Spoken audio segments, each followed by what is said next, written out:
Last time we looked at a deductive argument, the argument all whales are fish and all fish have hair, and therefore all whales have hair. And we said that that was a valid deductive argument. And then I asked you whether the argument Jones and Smith were alone when Smith was stabbed, therefore Jones stabbed Smith. I asked you whether you thought that argument was valid. And the answer was that that is not a valid argument. Now remember that we're not using the word valid in the generic sense of just somehow good. We have a specific meaning for valid in mind. And this argument doesn't fit that criterion. But it doesn't mean that this argument isn't good. This is actually a very good argument. I mean, if you were a detective and the information that you had was that Jones and Smith were alone and Smith was stabbed, you're going to bet on Jones as the person that stabbed Smith. So even though it doesn't fit the requirement for a valid deductive argument, that it's impossible for the conclusion to be false while the premises are true, there is something that's really good about this argument. And the kind of support that this argument provides for its conclusion is what we call inductive support. So it's an inductive argument. And I mentioned before that we define an inductive argument also in terms of its conditions for success. The first condition for success for an inductive argument is the same as the condition for a deductive argument. And that is that the argument have true premises. Of course, that's a requirement for any argument to be good. You want the premises to be true. But the second condition for success in an inductive argument is different than the condition for success of a deductive argument. That is to say, an inductive argument is not supposed to be valid, but it is supposed to be what we call strong. And I'm using the word strong here in a special sense, a special technical sense, just as I used the word valid in a special technical sense. To call an inductive argument strong means that if the premises were true, then the conclusion would be probable. So just like the definition for valid, the definition of a strong inductive argument has to do with hypotheticals. It has to do with the question, what if the premises were true? And specifically, an inductive argument should not be valid. So it should be strong rather than being valid. If we look back at the argument about Jones and Smith, if we know that Jones and Smith were alone, and we know that Smith was stabbed, then it's very probable that Jones stabbed Smith, because it's not common for people to just stab themselves. Now, exactly how probable it is that Jones stabbed Smith is not easy to quantify.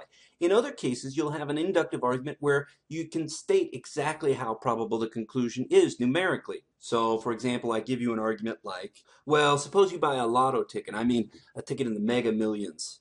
I can calculate the odds that your ticket is a winner. And it turns out the odds are something like 1 in 258 million. So then we could make the argument, you have purchased one lotto ticket. The chances that your ticket is a winner are 1 in 258 million. And so based on that, I am confident that you have not won the lotto. And in this case, it is highly probable that my conclusion is correct. And in fact, I can say exactly how probable it is. I can say that it's a 99.9999996124031% chance that I'm correct when I say that this ticket is not a winner. So this is an inductive argument, and it's very strong. It's extremely likely that my conclusion is going to be correct. We can see, though, that it's different from having a valid argument, because it's not absolutely guaranteed that the conclusion is correct. It's possible. I can imagine that even though the odds are so slim, your ticket becomes a winner, and so you get millions of dollars. But it is highly probable that your ticket is not a winner. It would be a good bet. So this is a strong inductive argument, and we can say in this case exactly how strong it is, 99.9999 whatever it was percent. Now when we talk about a conclusion of an argument being probable, since this comes in degrees, it's not the same as talking about the conclusion of an argument being guaranteed. So with deductive arguments, they're either valid or they're invalid. It's an all or nothing thing. Whereas with inductive arguments, the degree of probability of the conclusion comes in degrees.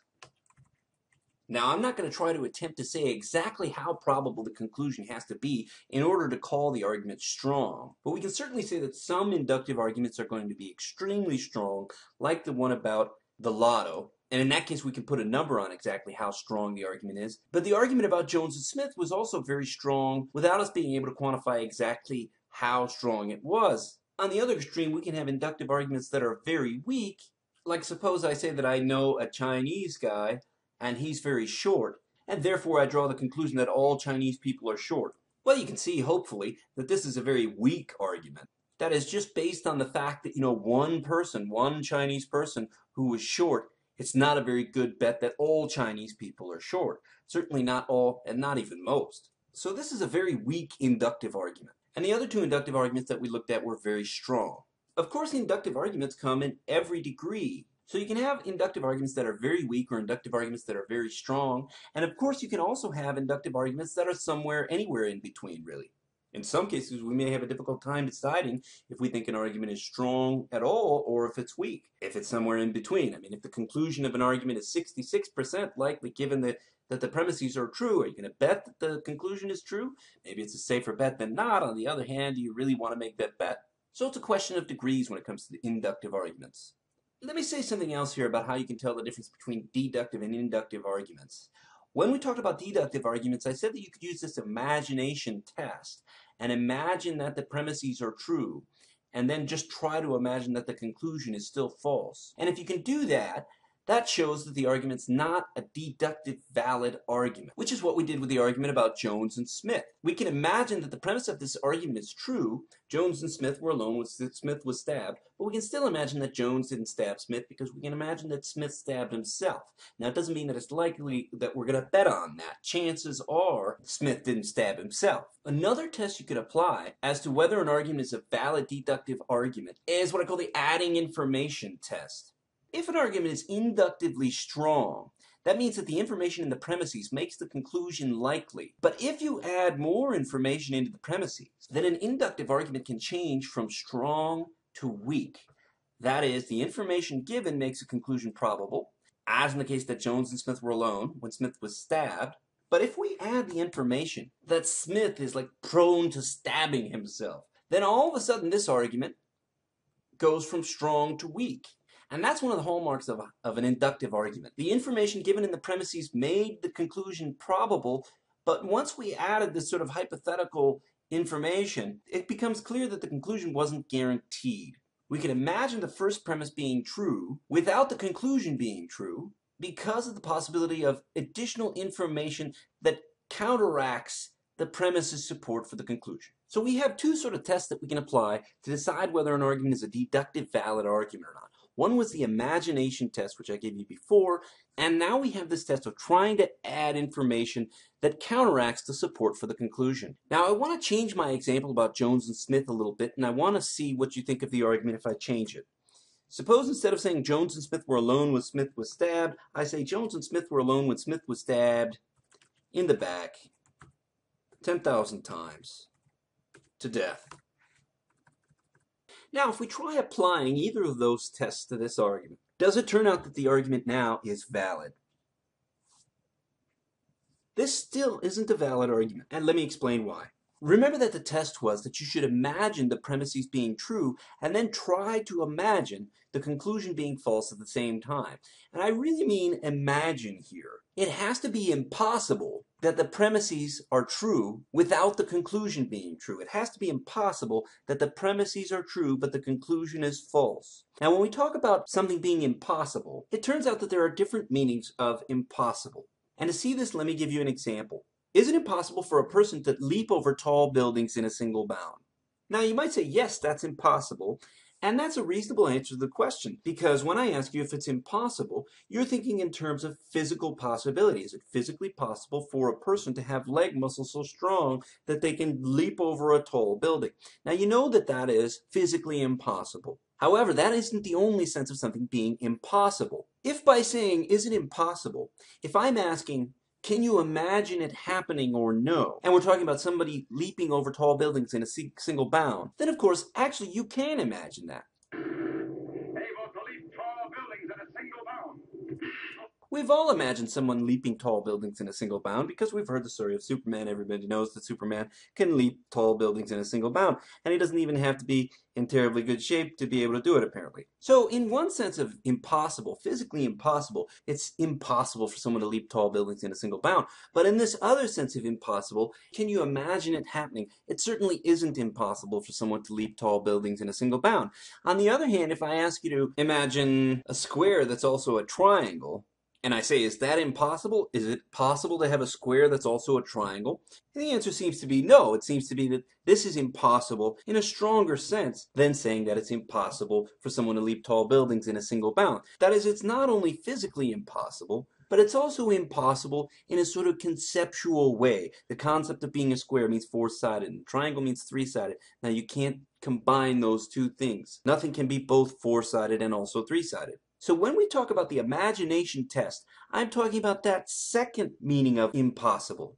It has to be impossible for the premises to be true without the conclusion being true, in the sense that you cannot possibly conceptualize this happening. So again, if we look at the argument, Jones and Smith were alone when Smith was stabbed in the back 10,000 times to death. Can you imagine that's true, but that Jones didn't stab Smith? And again, if you're saying, no, I can't imagine that, then you're not imagining hard enough. It may be physically impossible that Smith stabbed himself in the back 10,000 times to death, but it's not unimaginable in the same sense as a square that's also a triangle. It's only physically impossible in the same way that it's impossible for someone to leap tall buildings in a single bound. When I say try to imagine the conclusion being false, I literally mean imagine. And you can bring anything you like into this. You can bring superpowers into it. You can imagine that Smith is some kind of alien who's capable of stabbing himself in the back. And he can stab himself in the back 10,000 times because his vital organs are not in his chest. His vital organs are in his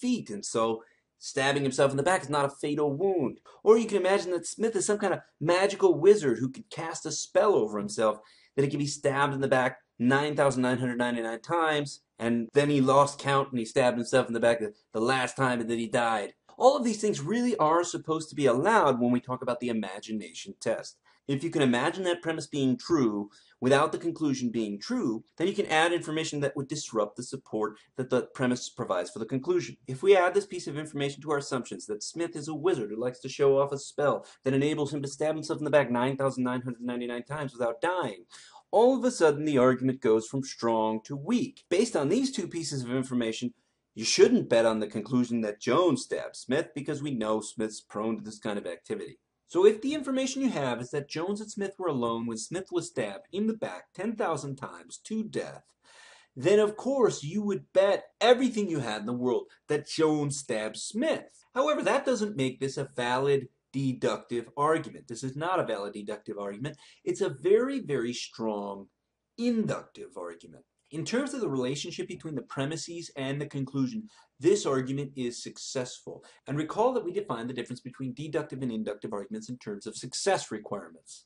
When an inductive argument is successful, if the premises were true, then the conclusion would be probable. Whereas when a deductive argument is successful, if the premises were true, then the conclusion would be guaranteed. That is, it's impossible for the premises to be true without the conclusion also being true, in the same sense that it's impossible to have a square that's also a triangle. Now, the distinction between inductive and deductive arguments is usually made in terms of success requirements for each kind of argument. However, that can sometimes make it difficult to decide if an argument is inductive or deductive when the argument is a failure. And in those cases, it may be more helpful to think about the kind of internal reasoning process that goes on when someone is engaged in deduction versus the kind of internal reasoning process that goes on when someone is engaged in induction. So that's what I want to talk about in the next video, which will be about comparing and contrasting inductive and deductive arguments.